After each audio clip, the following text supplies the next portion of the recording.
മലപ്പുറം ജില്ലയിൽ നിന്നാണ്, തിരൂർ നിയോജക മണ്ഡലത്തിൽ നിന്നാണ്, കൽപ്പകഞ്ചേരി പഞ്ചായത്തിൽ നിന്നാണ്. എൻ്റെ പഞ്ചായത്തിലെ 21 വാർഡിൽ ഒരു വാർഡിൽ മാത്രമാണ് ഇടതുപക്ഷം അവരുടെ ചിഹ്നത്തിൽ മത്സരിച്ചത്. ബാക്കി 20 മണ്ഡലങ്ങളിലും കുട, വടി, തേള്, പൂമ്പാറ്റ, ഇങ്ങനെ പിന്നെ അടുക്കളയിലെ പാത്രങ്ങൾ, സകലമാന സ്വതന്ത്ര വേഷങ്ങളെയും കെട്ടിക്കൊണ്ടാണ് പലപ്പോഴും ഇടതുപക്ഷ ജനാധിപത്യ മുന്നണി ഐക്യ ജനാധിപത്യ മുന്നണിയോട് മത്സരിക്കാറുള്ളത് എന്നുള്ളത് മലപ്പുറത്തിന്റെ വിശേഷമാണ്. ഇവിടെ എങ്ങനെ മത്സരിച്ച് ചിഹ്നത്തില്ല, ഫുള്ളില് അല്ലേ? അങ്ങനെയാണ് ഇപ്പൊ പല സ്ഥലങ്ങളിലും അങ്ങനെയാണ് മത്സരിക്കാറുള്ളത്. എന്ന് പറഞ്ഞാൽ രാഷ്ട്രീയമായ ഐഡന്റിറ്റിയെ, അവരുടെ ചിഹ്നങ്ങളെ മുന്നിൽ വെച്ച് ജനകീയമായ തെരഞ്ഞെടുപ്പ് നേരിടാൻ പോലുള്ള രാഷ്ട്രീയമായ തന്റേടം പോലും കാണിക്കാറില്ല എന്ന വസ്തുതയാണ് ഞാൻ ചൂണ്ടിക്കാട്ടിയത്. ഞങ്ങളെ സംബന്ധിച്ചിടത്തോളം ഇതിനെ പ്രാദേശികമാക്കിയിട്ടില്ല. ഈ തെരഞ്ഞെടുപ്പ്, പഞ്ചായത്ത് തെരഞ്ഞെടുപ്പ് പ്രാദേശികമല്ല, ഒട്ടും പ്രാദേശികമല്ല. ആ തെരഞ്ഞെടുപ്പും സംസ്ഥാന ദേശീയ പ്രാധാന്യമുള്ള വിഷയങ്ങളെ സ്പർശിച്ചുകൊണ്ട് നിൽക്കുന്ന രാഷ്ട്രീയ പ്രക്രിയയാണ് എന്ന് UDF എല്ലാ കാലത്തും പറയാറുണ്ട്. പക്ഷെ ജനങ്ങൾക്ക് പലപ്പോഴും അത് മനസ്സിലാകാറില്ല. അത് പലപ്പോഴും പ്രാദേശികമായി, അരാഷ്ട്രീയമായി ആളുകൾ അതിനെ മനസ്സിലാക്കും. പക്ഷെ ഈ തെരഞ്ഞെടുപ്പ് 2025 തദ്ദേശ തെരഞ്ഞെടുപ്പ് വന്നപ്പോ നമ്മൾ ഉയർത്തിക്കാട്ടിയ ഏറ്റവും സുപ്രധാനമായ വിഷയം SIR ആയിരുന്നു. SIR പോലെ വോട്ടർ പട്ടികയിൽ നിന്ന് പേര് വെട്ടിമാറ്റിയാൽ, ആ പേര് വെട്ടിമാറ്റുന്നതിലൂടെ പൗരത്വ പട്ടികയിൽ നിന്ന് ജനങ്ങളെ പുറത്താക്കുന്ന രാഷ്ട്രീയമായ ഗൂഢാലോചന ഈ രാജ്യത്ത് നടക്കുന്നു എന്ന സന്ദേശമാണ്, എന്ന മുന്നറിയിപ്പാണ് ഈ തെരഞ്ഞെടുപ്പിൽ നമ്മൾ ആവർത്തിച്ചു പറഞ്ഞത്. വോട്ട് ചോരിയായിരുന്നു ഈ തെരഞ്ഞെടുപ്പിന്റെ വിഷയം.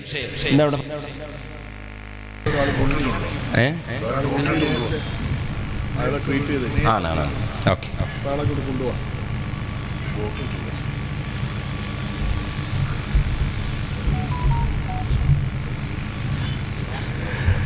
മതേതര ചേരിക്ക് രാജ്യത്ത് നേതൃത്വം കൊടുക്കുന്ന രാഹുൽ ഗാന്ധി എന്ത് പ്രശ്നമാണോ വർത്തമാനകാല ഇന്ത്യയിൽ ഉയർത്തിപ്പിടിക്കുന്നത്, എന്ത് പ്രശ്നമാണ് വർത്തമാനകാല ഇന്ത്യയിൽ ഉയർത്തിപ്പിടിക്കുന്നത്? വോട്ട് ചോരിയുടെ പ്രശ്നമാണ്. ഞാൻ മനസ്സിലാക്കുന്നത് പയ്യോളി മുനിസിപ്പാലിറ്റിയിലെ 1-ാം വാർഡ് മുതൽ, എത്ര വാർഡ് ഇവിടെ? 37 വാർഡിൽ 37 വാർഡിൽ ഐക്യ ജനാധിപത്യ മുന്നണിയുടെ നേതാക്കന്മാരും പ്രവർത്തകന്മാരും മറ്റൊരു വിഷയം ഉയർത്തിപ്പിടിച്ചിട്ടില്ല. നമ്മൾ പറയാറുണ്ട് തിങ്ക് ഗ്ലോബലി, ആക്ട് ലോക്കലി എന്ന് പറയാറുണ്ട്. ഞങ്ങൾ തിങ്ക് നാഷണലി, ആക്ട് ലോക്കലി. അതായിരുന്നു ഈ പഞ്ചായത്ത് തെരഞ്ഞെടുപ്പിൽ രാജ്യം നേരിടുന്ന നിർണായകമായ പ്രശ്നം. ഇന്ത്യ രാജ്യം നേരിടുന്ന നിർണായകമായ പ്രശ്നം എന്താണ്? ഈ രാജ്യം നേരിടുന്ന നിർണായകമായ പ്രശ്നത്തെ അതിമനോഹരമായി രാഹുൽ ഗാന്ധി നിർവചിച്ചിട്ടുണ്ട്. ഇന്ത്യ എന്ന് പറയുന്ന രാജ്യം 140 കോടി മനുഷ്യരധിവസിക്കുന്ന ലോകത്തിലെ ഏറ്റവും വലിയ ജനാധിപത്യ രാജ്യം അതിന്റെ നിർണായകമായ ദിശാസന്ധിയിലൂടെ കടന്നു പോവുകയാണ്.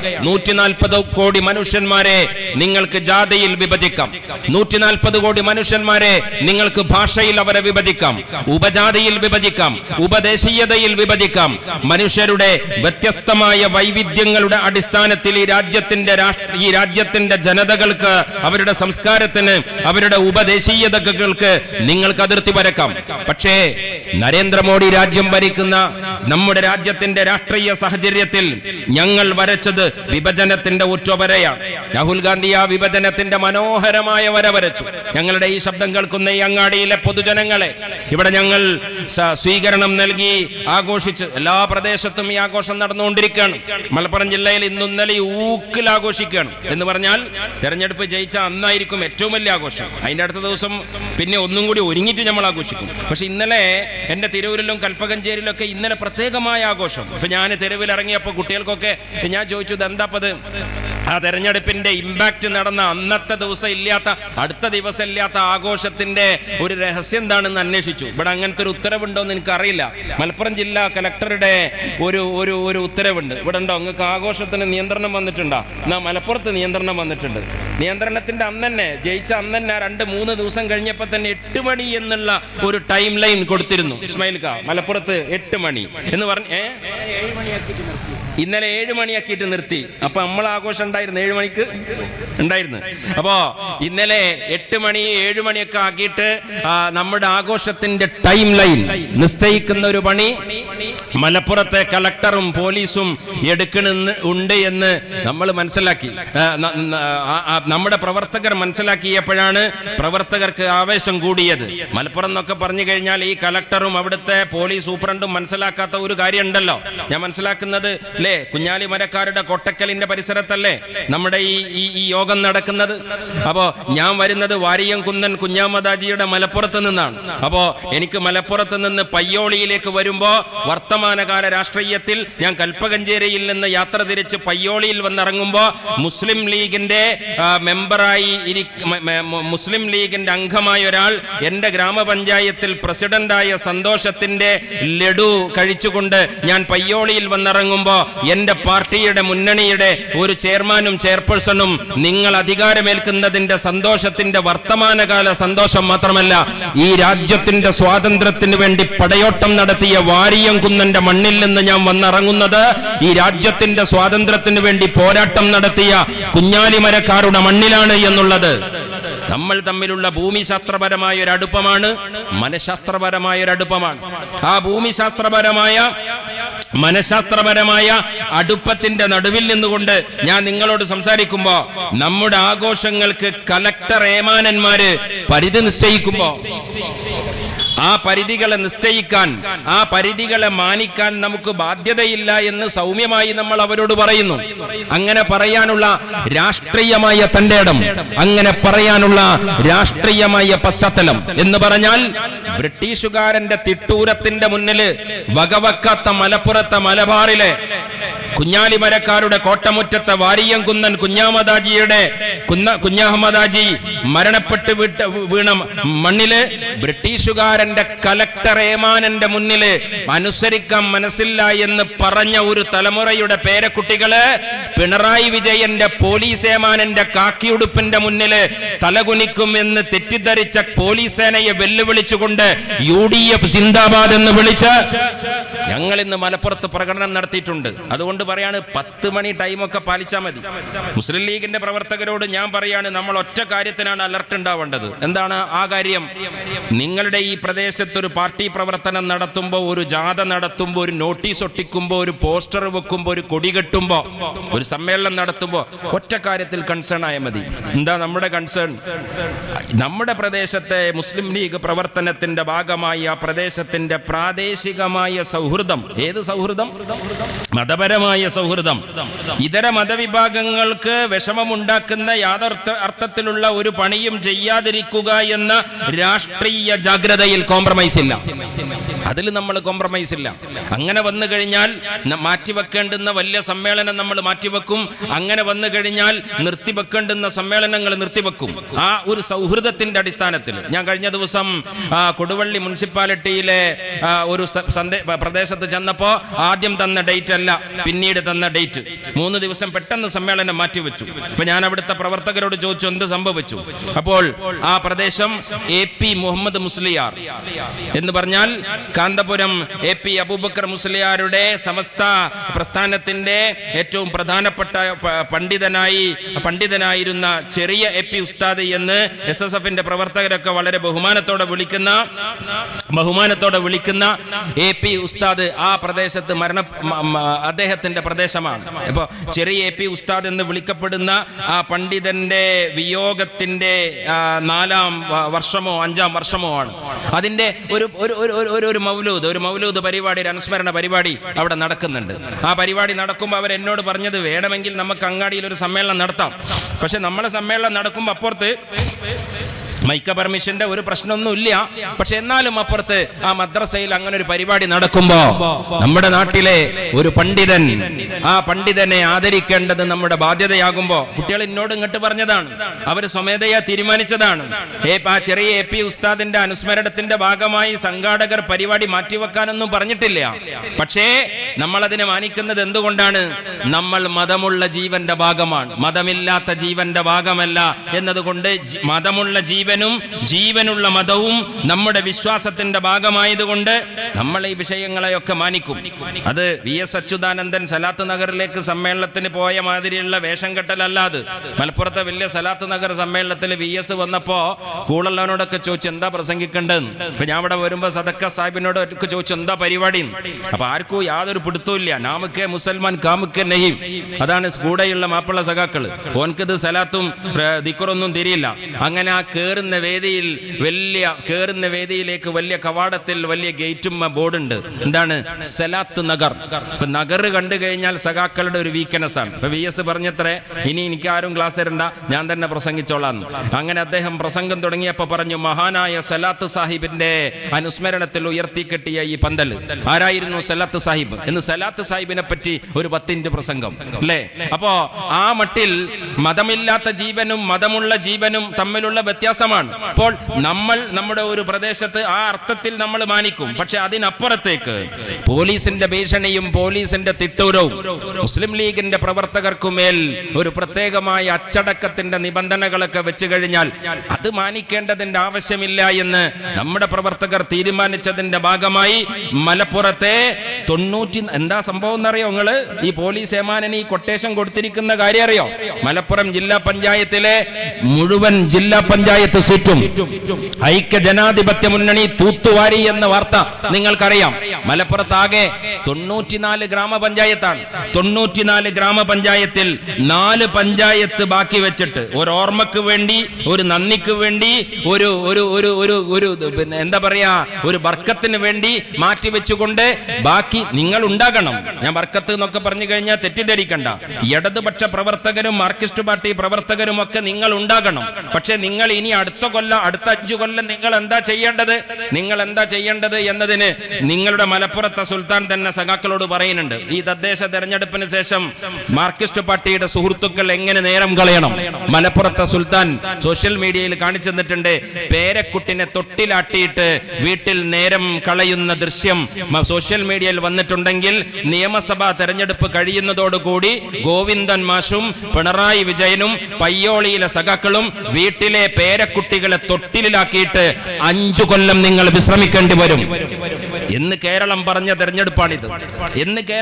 തെരഞ്ഞെടുപ്പാണിത്. ആ അർത്ഥത്തിലുള്ള സൂചനകളുണ്ട്. ഞാൻ പറയുന്നത് ദേശീയ തലത്തിൽ 2 വിഭജനത്തിന്റെ ഒറ്റവര, മതപരമായ വിഭജനം, ജാതിപരമായ വിഭജനം, ഭാഷാപരമായ വിഭജനം, സംസ്ഥാനങ്ങളുടെ വിഭജനം, അങ്ങനെയൊന്നുമില്ല. നരേന്ദ്രമോദി ഭരിക്കുന്ന ഇന്ത്യയിൽ ഒറ്റ വിഭജനമേ ഉള്ളൂ. എന്താണ് ആ വിഭജനം? അത് രാഹുൽ ഗാന്ധി പറഞ്ഞ വിഭജനമാണ്. നഫ്രത്ത് കി ബസാർ, മുഹബ്ബത്ത് കി ദുഖാൻ. ഈ രാജ്യം എന്ന് പറയുന്നത് ഇങ്ങനെ നെടുകെ പിളർന്നിരിക്കുന്നു. ഈ തെരുവിൽ നമുക്ക് ചോദിക്കാനുള്ളത്, ഈ രാജ്യത്തിന്റെ മുഴുവൻ തെരുവുകളിലും നമുക്ക് ചോദിക്കാനുള്ളത്, കേരളത്തിലും ഡൽഹിയിലും ഇന്ത്യ രാജ്യത്തിലെ 30 സംസ്ഥാനങ്ങളിലെ തെരുവുകളിലെ മനുഷ്യർ അങ്ങാടികളിൽ നിന്ന് പിരിഞ്ഞു പോകുമ്പോ, രാവിലെ നിങ്ങൾ അങ്ങാടികളിലേക്ക് ഇറങ്ങുമ്പോ നിങ്ങൾ കോൺഗ്രസിന്റെ കൂടെയുണ്ടോ, നിങ്ങൾ ലീഗിന്റെ കൂടെയുണ്ടോ, നിങ്ങൾ കൈപ്പത്തിക്ക് വോട്ട് ചെയ്തോ, നിങ്ങൾ കോണിച്ചിഹ്നത്തിൽ വോട്ട് ചെയ്തോ എന്ന ചോദ്യമല്ല ഞങ്ങൾ ചോദിക്കുന്നത്. നിങ്ങൾ ഏതു കടയിലാണ്? നഫ്രത്ത് കി ബസാർ, വെറുപ്പിന്റെ കടയിലാണോ? മുഹബ്ബത്ത് കി ദുഖാൻ, സ്നേഹത്തിന്റെ കടയിലാണോ? ഐക്യജനാധിപത്യ മുന്നണി പയ്യോളി മുനിസിപ്പാലിറ്റിയിൽ ഭരണം പിടിക്കാൻ പോകുന്നു എന്ന് പറയുമ്പോൾ ഞങ്ങൾ 2025 ആ ഭരണത്തെ കൂടത്തെ എങ്ങനെയാണ് നിർവചിക്കേണ്ടത്? ജനകീയാസൂത്രണത്തിന്റെ ആനുകൂല്യമായി കിട്ടുന്ന കോഴിക്കുഞ്ഞുങ്ങളെ വിതരണം ചെയ്യാൻ വേണ്ടിയിട്ട് ഒരു ചെയർപേഴ്സണും ഒരു മെമ്പർമാരും, ജനകീയാസൂത്രണത്തിന്റെ സൗജന്യത്തിന്റെ ഭാഗമായി കിട്ടുന്ന വാഴത്തൈ ഇവിടുത്തെ 37 വാർഡുകൾ വിതരണം ചെയ്യാൻ UDF വേണ്ടല്ലോ, അതിന് LDFന് കൊടുത്താൽ മതി. ഞങ്ങൾക്ക് ഉറപ്പുണ്ട് 2025 പയ്യോളി മുനിസിപ്പാലിറ്റിയുടെ ഭരണസാരിധ്യം ഐക്യ ജനാധിപത്യ മുന്നണിയുടെ കയ്യിൽ തരുമ്പോ വാഴത്തൈയും കോഴിക്കുഞ്ഞും വിതരണം ചെയ്യാനല്ല ഈ നാട്ടിലെ മനുഷ്യർ, UDFന്റെ ഭരണസാരഥി രാഹുൽ ഗാന്ധിയുടെ പടയാളികൾ ഈ മുനിസിപ്പാലിറ്റി ഭരിക്കട്ടെ എന്ന് തീരുമാനിച്ചിരിക്കുന്നത് വാഴത്തൈയും കോഴിക്കുഞ്ഞിനും കൊടുക്കാനല്ല. പിന്നെന്താണ്? ഈ രാജ്യത്തിലെ ഓരോ പൗരന്റെയും 140 കോടി മനുഷ്യരുടെ ശിരസ്സിന് മുകളിൽ ഒരു ഡെമോക്രസിന്റെ വാളുണ്ട്. ആ ഡെമോക്രസിന്റെ വാള് സ്പെഷ്യൽ ഇന്റൻസീവ് റിവ്യൂ എന്ന് പറയുന്ന SIR ആണ്. ഞാൻ ഈ രാത്രി നിൽക്കുമ്പോ ഞങ്ങള് രാജ്യത്ത് മുഴുവൻ ക്രൈസ്തവ സഹോദരങ്ങളുടെ കരോളിലേക്ക് എരച്ചുകയറി സംഘപരിവാരം കാണിച്ചു കൂട്ടിയ ഗുണ്ടായിസത്തെ, ആ ഗുണ്ടായിസം നടന്ന ക്രൈസ്തവ സഹോദരങ്ങൾ ആശ്വസിപ്പിക്കാനുള്ള യാത്രയിലേക്ക് പുറപ്പെടുന്നതിന്റെ തൊട്ടു മുന്നെയാണ് ഞാൻ നിങ്ങളെ അഭിസംബോധന ചെയ്ത് സംസാരിക്കുന്നത്. ഞങ്ങൾ ഇന്ന് രാത്രി ഇവിടുന്ന് പുറപ്പെടുകയാണ്.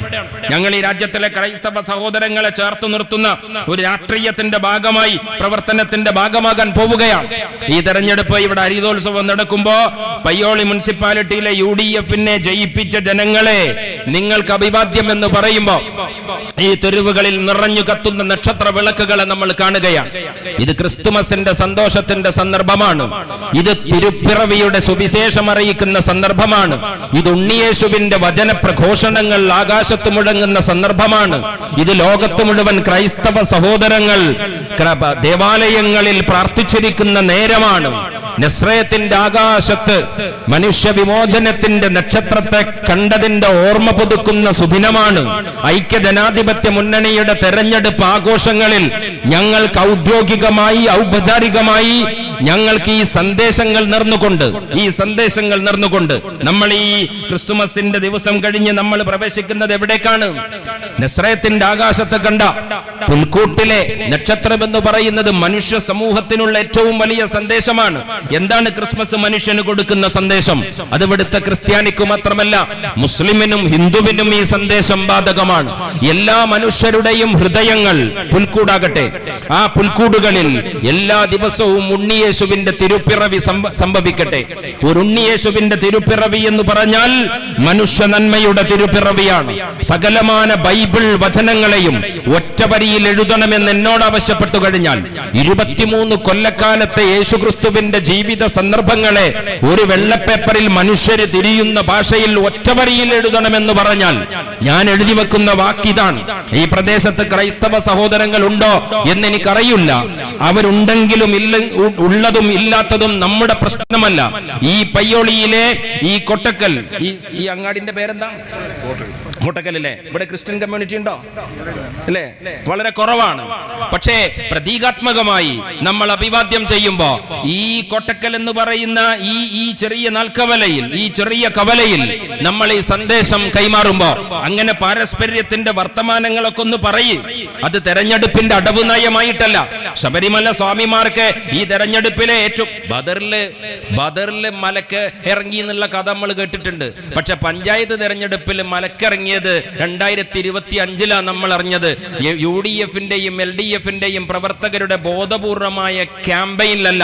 പിന്നെയോ ശബരിമല ശാസ്താവ് വേഷം മാറി വന്ന് പോയി പാട്ടുപാടി എന്റെ ദീപാലങ്കൃതമായ ശബരിമല ക്ഷേത്രാങ്കണത്തിലെ സ്വർണം കട്ടുകൊണ്ടുപോയത് ആരാണ്? സഖാക്കളാണ് എന്ന് ഈ തെരുവുകളിൽ പാടിക്കേൾപ്പിച്ചത് ശാസ്താവാണ് എന്ന് ഞങ്ങൾ വിശ്വസിക്കുകയാണ്. അത് അവന് തോന്നിയതാണ്. ആ എഴുതിയ ആള് പാട്ടെഴുത്തുകാരനൊന്നുമല്ല. അയാള് കൈതപ്പുറം ദാമോദരൻ നമ്പൂതിരിയുടെ അനിയനൊന്നും അല്ല. പാടിയ ആള് യേശുദാസവിന്റെ കസിനൊന്നും അല്ല. അതൊരു നിമിത്തമാണ്. നമ്മൾ സബബാവുക എന്ന് പറയും, നിമിത്തമാവുക എന്ന് പറയും. ഈ തെരഞ്ഞെടുപ്പുകളിൽ ഈ കേരളത്തിന്റെ മുഴുവൻ ഗ്രാമങ്ങളും പ്രാന്തങ്ങളും പുൽക്കൊടികളും മുഴുവൻ ഏറ്റെടുത്ത പാട്ടായിരുന്നു അത്. അതുകൊണ്ട് മനുഷ്യന്റെ രാഷ്ട്രീയം എന്ന് പറഞ്ഞു കഴിഞ്ഞാൽ ഒരു മനുഷ്യന്റെ ശരീരത്തിന്റെ ഉത്തമാംഗം, ഒരു ശരീരത്തിന്റെ മനുഷ്യന്റെ ഏറ്റവും ഇഷ്ടമായ അവയവം എന്ന് പറയുന്നത് പള്ളയാണ്. പള്ളയുടെ പ്രശ്നം തീർന്നു കഴിഞ്ഞാൽ മനുഷ്യന്റെ പ്രശ്നം തീരുമെന്നതാണ് കമ്മ്യൂണിസം. എത്ര ലളിതമായിട്ടാണ് മനുഷ്യനെ വ്യാഖ്യാനിക്കുന്നത് സഖാക്കളെ നിങ്ങൾ. മനുഷ്യന്റെ പ്രശ്നം പള്ള മാത്രമാണോ? അവന്റെ ആത്മീയമായ സങ്കടങ്ങളിലെ, അവന്റെ വിശ്വാസപരമായ ഉത്കണ്ഠകളിലെ, അവന്റെ വിശ്വാസപരമായ ദൈവീകമായ ചൈതന്യങ്ങളിലെ അതിന് അഡ്രസ് ചെയ്യാൻ നിങ്ങൾക്ക് പറ്റുമോ? നിങ്ങൾക്ക് പറ്റില്ല. നിങ്ങൾക്ക് പറ്റാത്തത് കൊണ്ട് തന്നെയാണ് ഞങ്ങൾ ഈ വിജയാഘോഷത്തിന്റെ സമയത്ത് മാർക്സിസ്റ്റ് പാർട്ടിയെ തെറി വിളിച്ച്, പിണറായി വിജയനെ തന്തക്ക് വിളിച്ച് ഞങ്ങൾ പിരിഞ്ഞു പോകേണ്ടുന്ന യോഗമൊന്നും അല്ല ഇത്. ഞങ്ങൾ അങ്ങനെ പിരിഞ്ഞു പോകാൻ വന്നവരും അല്ല ഇത്.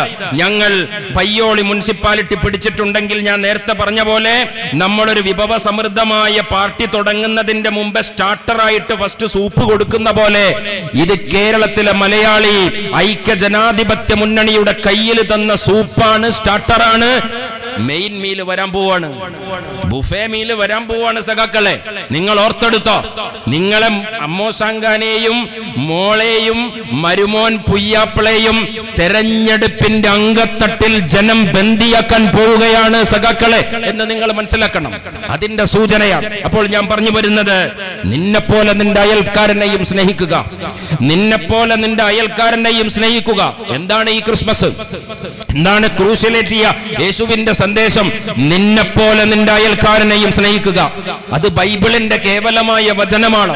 എനിക്ക് ഈ മുനിസിപ്പാലിറ്റിയുടെ ചെയർപേഴ്സണോട്, ഈ മുനിസിപ്പാലിറ്റിയുടെ 1 മുതൽ 37 വരെയുള്ള കൗൺസിലർമാരോട് ക്രിസ്തുമസിന്റെ രാവിൽ എന്താണ് നിങ്ങൾക്ക് ഞങ്ങളോട് പറയാനുള്ളത് എന്ന് പറഞ്ഞാൽ യേശുവിന്റെ ഈ വചനം ഞാൻ എഴുതി കൊടുക്കും. നിങ്ങളുടെ അയൽക്കാരനെയും സ്നേഹിക്കുക, നിന്നെപ്പോലെ നിന്റെ അയൽക്കാരനെയും സ്നേഹിക്കുക. മനുഷ്യരെ, നിങ്ങൾ നിങ്ങളുടെ വീടിന്റെ വാതിലുകൾ ഒന്ന് തുറന്നിട്, ഗേറ്റൊക്കെ ഒന്ന് തുറന്നിട്, ജനവാതിലുകൾ തുറന്നിട്ടിട്ട് വായു കടക്കട്ടെ, വെളിച്ചം കടക്കട്ടെ. നമുക്കൊന്ന് മനുഷ്യന്റെ ഈ ആകാശത്തിലെ ഈ അന്തരീക്ഷത്തിലെ ശ്വാസം ഒന്ന് ശ്വസിച്ച് മനുഷ്യനായി ജീവിക്കാം എന്ന സന്ദേശം, ആ സന്ദേശമാണ്. മനുഷ്യനായി ജീവിക്കാം എന്ന സന്ദേശം കേരളത്തിന് കൊടുത്തതാരാ? ശ്രീനാരായണ ഗുരുവാണ്. അപരപ്രിയം മതാണൻ പ്രിയം, അവനവനാത്മസുഖത്തിന് ആചരിക്കുന്നവ അവരെന്റെ സുഖത്തിനായി വരേണം എന്ന് മഹാനായ ശ്രീനാരായണ ഗുരു ഗാനം ചെയ്ത് നവോത്ഥാനത്താൽ തട്ടിയുണർത്തിയ മണ്ണാണ് കേരളം എന്ന് നിങ്ങൾ ഓർക്കണം. പക്ഷേ ആ കേരളത്തെ ശ്രീനാരായണ ഗുരു എന്ന് പറയുന്ന മഹാഗുരുവിന്റെ പ്രസ്ഥാനത്തെ ഈ രാജ്യത്തിലെ നമ്മുടെ നാട് കണ്ട ഏറ്റവും വലിയ വിഭജനത്തിന്റെ, ഞാൻ നേരത്തെ പറഞ്ഞ പയ്യോളിക്കാരെ, നിങ്ങൾ ആരുടെ പക്ഷത്താണ്? നിങ്ങൾ കോൺഗ്രസിന്റെ കൂടെയാണോ എന്നല്ല ഞങ്ങൾ ചോദിക്കുന്നത്. നിങ്ങൾ നഫ്രത്ത് കി ബസാറിലുണ്ടോ എന്നതാണ്. നിങ്ങൾ നഫ്രത്ത് കി ബസാറിലുണ്ടോ? കോൺഗ്രസിനെ മൂലക്കിരുത്തി ലീഗ് ഭരിക്കും. കേരളത്തിൽ പാകിസ്ഥാൻ ഭരണം വരും. കേരളത്തിൽ മഹാനായ ഒരു വിദ്വാന്റെ വർത്തമാനമാണ്, മലപ്പുറത്ത് നിന്ന് പറയുന്നത് നോക്കി ഭരിച്ചാൽ മതി എന്നതാണ് നാട്ടിലെ അവസ്ഥ. മുസ്ലിം സമുദായത്തിന് ഇഷ്ടം പോലെ കോളേജ് കൊടുക്കുന്നു. ലീഗിന്റെ ഭരണം വന്നാൽ മതരാഷ്ട്രമാകും. പിന്നെ നമ്മൾ ജീവൻ ഒടുക്കേണ്ടി വരും, അല്ലെങ്കിൽ നാട് വിടേണ്ടി വരും. അപ്പൊ മാപ്പിള സമൂഹത്തെ കുറിച്ചാണ് വെള്ളാപ്പള്ളി നടേശൻ എന്ന് പറഞ്ഞ കേരളത്തിൽ പുതിയ കാലഘട്ടത്തിൽ ജീവിച്ചിരിക്കുന്ന ഏറ്റവും വലിയ വർഗീയ വർത്തമാനങ്ങൾ പറഞ്ഞ മനുഷ്യൻ. വെള്ളാപ്പള്ളി നടേശൻ വർഗീയവാദിയാണെന്ന് ഞാൻ പറയൂല, എന്റെ വ്യക്തിപരമായ അഭിപ്രായമാണ്. നിങ്ങൾക്ക് വേറെ അഭിപ്രായങ്ങൾ ഉണ്ടാകും. അദ്ദേഹം ഒരു വർഗീയവാദിയാണ് എന്ന് തീർപ്പ് കൽപ്പിക്കാനൊന്നും നമ്മളില്ല. വെള്ളാപ്പള്ളി നടേശന് വർഗീയവാദി എന്ന് പറഞ്ഞു കഴിഞ്ഞാൽ അദ്ദേഹത്തിന്റെ മതത്തിന് വേണ്ടി വാദിക്കുന്നു എന്ന് നമ്മൾ സമ്മതിച്ചു കൊടുക്കേണ്ടി വരും. വെള്ളാപ്പള്ളി നടേശന് ഒറ്റ മതമേ ഉള്ളൂ, അത് മദ്യത്തിന്റെ മതമാണ്. അബ്കാരി കോൺട്രാക്ടറാണ് അയാൾ. അയാൾക്ക് കള്ള് കച്ചവടം പൊലിപ്പിക്കുക എന്നതിനപ്പുറം ശ്രീനാരായണ ധർമ്മ പരിപാലന സംഘത്തിന്റെ താല്പര്യമൊന്നും അയാളെ വേട്ടയാടുന്നില്ല, അയാളെ ഉത്കണ്ഠാകുലനാക്കുന്നില്ല. മലപ്പുറത്തെ കുറിച്ച് പറഞ്ഞു. പിന്നെ അയാൾ പറഞ്ഞതെന്താ? കോട്ടയത്തിന്റെ ആധിപത്യം ചില പ്രത്യേക ശക്തികളുടെ കയ്യിലാണ്. മലപ്പുറത്തെ ഹിന്ദുക്കൾക്ക് ശ്വാസം വിടാൻ പറ്റണില്ല. ഹിന്ദുക്കൾക്ക് ശ്വാസം വിടാൻ പറ്റാത്തൊരു ജില്ല, ഹിന്ദുക്കൾക്ക് ശ്വാസം വിടാൻ പറ്റാത്ത മറ്റൊരു ജില്ല കോട്ടയത്താണ്. കോട്ടയത്തിന്റെ ആധിപത്യം ചില പ്രത്യേക ശക്തികളുടെ കയ്യിലാണ്. കുരിശിന്റെ വഴിയിലുള്ളവരാണ് അവിടെ, കുരിശിന്റെ വഴിയിലുള്ളവർക്ക് മാത്രമേ അവിടെ രക്ഷയുള്ളൂ എന്ന് അദ്ദേഹം പറയുന്നു. അങ്ങനെ പറഞ്ഞ മനുഷ്യനെ നവോത്ഥാന മതിലുണ്ടാക്കാൻ എത്ര കോടി നിങ്ങൾ ചെലവഴിച്ച്? 50 കോടി രൂപ നിങ്ങൾ നവോത്ഥാന മതിലുണ്ടാക്കാൻ, നവകേരള സദസ്സ് നടത്താൻ കാസർകോട്ട് നിന്ന് നിങ്ങൾ തിരുവനന്തപുരത്തേക്ക് യാത്ര പോയി. കാസർകോട്ട് നിന്ന് തിരുവനന്തപുരത്തേക്ക് യാത്ര പോകുമ്പോ, ആ യാത്ര പോയിട്ട് തിരുവനന്തപുരത്ത് പോയി ചെന്ന് യാത്ര അവസാനിക്കുമ്പോ എല്ലാ മന്ത്രിമാർക്കും മുഖ്യമന്ത്രിമാർക്കും കൊളസ്ട്രോൾ കൂടി. ഷുഗർ കൂടി എന്നപ്പുറം വേറൊന്നും മാറ്റണ്ടായിട്ടില്ല. എന്താ കൊളസ്ട്രോളും ഷുഗറും കൂടാനുള്ള കാരണം? രാവിലെ VIPസുമായിട്ടുള്ള ഡിസ്കഷൻ ആയിരുന്നു. രാവിലെ പ്രമാണിമാരുമായിട്ടുള്ള ബ്രേക്ക്ഫാസ്റ്റ്. ആ ബ്രേക്ക്ഫാസ്റ്റിന്റെ ഭാഗമായി നാട്ടിൽ കിട്ടാവുന്ന ഏറ്റവും നല്ല പിസ്തയും ഏറ്റവും നല്ല ബദാമും ഏറ്റവും നല്ല അണ്ടിപ്പരിപ്പും. പിണറായി വിജയന്റെ രാവിലത്തെ ചർച്ച അണ്ടിപ്പരിപ്പ് ചർച്ച. എന്റെ ശബ്ദം കേൾക്കുന്ന സഖാക്കളെ, നിങ്ങൾ ഈ പ്രദേശത്തുണ്ടെങ്കിൽ, നാട്ടുകാര് കളിയാക്കാനാണെങ്കിലും നിങ്ങളെ കുറിച്ച് പറയുന്ന വാക്ക് കട്ടൻ ചായയും പരിപ്പ് വടയും എന്നാണ്. നമ്മളത് CPM-നെ കളിയാക്കാൻ പറയുന്ന വർത്തമാനമാണെങ്കിലും ലളിത ജീവിതത്തിന്റെ സഹന വഴി. ഞാനിവിടെ നിൽക്കുമ്പോ വടകര താലൂക്കിൽ നിന്നിട്ടല്ലേ സംസാരിക്കുന്നത്. മുണ്ടോളി രാമനെ മറക്കാൻ പറ്റുമോ? വടകര പോലീസ് സ്റ്റേഷന്റെ ലോക്കപ്പ് മുറിയിൽ വെച്ച് പ്രിയപ്പെട്ട മുണ്ടോളി രാമനെ പോലീസുകാരന്റെ ബൂട്ട്സിട്ട കാലുകൊണ്ട് ചവിട്ടിയ കാലത്തെ നിങ്ങൾ ഓർക്കുന്നുണ്ടോ സഖാക്കളെ? അദ്ദേഹം ചോര ഛർദ്ദിച്ചത് നിങ്ങൾ മറന്നോ സഖാക്കളെ? വടകര പോലീസ് സ്റ്റേഷന്റെ ലോക്കപ്പ് മുറിയിൽ മുണ്ടോളി രാമൻ എന്ന് പറയുന്ന മനുഷ്യൻ ചോര ഛർദ്ദിച്ച ചോരയിൽ തന്റെ കൈ മുക്കിയിട്ട് അവസാനത്തെ ശ്വാസം നിലക്കാൻ പോകുന്നതിന്റെ മുമ്പേ പോലീസിന്റെ ലോക്കപ്പ് മുറിയിൽ അരിവാൾ ചുറ്റിക നക്ഷത്രത്തെ വരച്ചുവെച്ച ധീരമായ ഒരു കാലത്തെ നിങ്ങൾ ഓർക്കുന്നുണ്ടോ സഖാക്കളെ? അങ്ങനെ സഹനത്തിന്റെ വഴിയിലൂടെ കടന്നു വന്ന കമ്മ്യൂണിസ്റ്റ് മാർക്സിസ്റ്റ് പാർട്ടിയിൽ നിന്ന് എത്തിയിരിക്കുന്ന അധപതനം. 1 കോടി റുപ്യന്റെ ബസ് എന്ന് പറഞ്ഞു. ഇപ്പൊ നമ്മൾ ചോദിച്ചു എന്തിനായി 1 കോടി റുപ്യന്റെ ബസ്? 1 കോടി റുപ്യന്റെ ബസ് ബുള്ളറ്റ് പ്രൂഫ് ബസ്സാണ്. മാത്രമല്ല പിണറായി വിജയനെ ഇരിക്കുന്ന കസേരയിൽ, മന്ത്രിമാരിയ്ക്കുന്ന കസേരയിൽ ഫ്ലൈറ്റിലെ ബിസിനസ് ക്ലാസ് ട്രിപ്പിലിരിക്കുന്ന ആളുകൾക്കുള്ള സീറ്റിംഗ് സംവിധാനമാണ്. ബട്ടൺ അമർത്തി കഴിഞ്ഞാൽ മസാജറാണ്. അത് മാത്രമല്ല ആ ബസ്സിന്റെ ഉള്ളിൽ നിന്ന് പിണറായി ആകാശത്തെ ഇങ്ങനെ ഒരു ഗ്ലാസ് കൂട്ടിൽ ഇങ്ങനെ പൊന്തി പോകും. നമ്മളെ തമിഴ്നാട്ടിലെ പുരട്ചി തലൈവി ജയലളിത തമിഴ് മക്കളിലേക്ക് ഇറങ്ങിയ പോലെ ജനങ്ങളോട് ചേർന്ന് നിൽക്കേണ്ടുന്ന ഒരു മുഖ്യമന്ത്രി ബുള്ളറ്റ് പ്രൂഫ് കാറിൽ, ബുള്ളറ്റ് പ്രൂഫിൽ ബസ്സിൽ സഞ്ചരിക്കുകയാണ്. 1 കോടി രൂപയുടെ ബസ് ചോദിച്ചപ്പോ അവരവസാനം പറഞ്ഞത് ഇതൊന്നും ദൂർത്തല്ല, ഞങ്ങൾ തിരുവനന്തപുരത്ത് പോയി കഴിഞ്ഞാൽ ഈ ബസ്സിനെ ഞങ്ങൾ കാഴ്ച ബംഗ്ലാവിലേക്ക് സമർപ്പിക്കുമെന്നാണ്. നമ്മൾ വിചാരിച്ചു ഡിവൈഎഫ്ഐക്കാരും SFIക്കാരും പയ്യോളിന്ന് തിരുവനന്തപുരത്തേക്ക് ടൂർ അടിച്ചിട്ട് ഈ ബസ്സിന്റെ ചുറ്റുന്നാണ്. കാരണം ശബരിമലയിൽ പോയിട്ടോ വാവരുടെ പള്ളി പോയിട്ട് ചുറ്റാനുള്ള യോഗം ഹിന്ദു സഖാക്കൾക്കില്ല. മക്കത്ത് പോയിട്ട് തവാഫ് ചെയ്തിട്ട് കഅബ ചുറ്റാനുള്ള യോഗം മാപ്പിള സഖാക്കൾക്കും ഇല്ല. അപ്പൊ പിന്നെ നിങ്ങൾക്കുള്ള യോഗം. ഞങ്ങളൊക്കെ സന്തോഷിച്ചൊരു മനുഷ്യൻ ഇങ്ങനൊക്കെ ഒരു അനുഷ്ഠാനം വേണല്ലോ. ഇപ്പൊ കേരള CPMന്റെ സഖാക്കൾ തിരുവനന്തപുരം പോയിട്ട് പിണറായി ചക്രവർത്തി തിരുമനസ് അദ്ദേഹം സഞ്ചരിച്ച ബസ്സിന്റെ ചുറ്റും എന്നാണ് നമ്മൾ പറഞ്ഞത്. ഇപ്പൊ ആ ബസ്സേ കാണാനില്ല. എവിടെ പോയി ബസ് എന്നുള്ള അന്വേഷണമാണ്. അങ്ങനെ ജനങ്ങൾക്കിടയിലേക്ക് ജനവിരുദ്ധമായ പ്രശ്നങ്ങളുമായി, ജനവിരുദ്ധമായ നയങ്ങളുമായി നിങ്ങൾ ഇറങ്ങിയപ്പോ ജനം സോഷ്യൽ ഓഡിറ്റിംഗ് നടത്തിയതാണ്. പ്രശ്നം അതൊന്നുമല്ല. പ്രൈമറി കൺസേൺ എന്താണ്? പ്രൈമറി കൺസേൺ ഞാൻ നേരത്തെ പറഞ്ഞ രാഹുൽ ഗാന്ധി ഉയർത്തിപ്പിടിച്ച പ്രശ്നം തന്നെയായിരുന്നു. വോട്ട് ചോരിയുടെ പ്രശ്നമാണ്. വോട്ടർ പട്ടികയിൽ നിന്ന് വോട്ട് വെട്ടുക എന്ന് പറഞ്ഞു കഴിഞ്ഞാൽ പൗരത്വ പട്ടികയിൽ നിന്ന് നിങ്ങളുടെ പൗരത്വത്തെ റദ്ദു ചെയ്യലാണ്. 2020 തെരഞ്ഞെടുപ്പിലൊക്കെ നമ്മൾ വോട്ട് ചേർക്കാൻ വേണ്ടിയിട്ട് നാട്ടിലെ ആളുകളുടെ വീട്ടിൽ ചെന്നിട്ട് ഐഡന്റിറ്റി കാർഡ് ചോദിക്കുമ്പോൾ അത് തരാൻ വലിയ മടിയെന്ന്.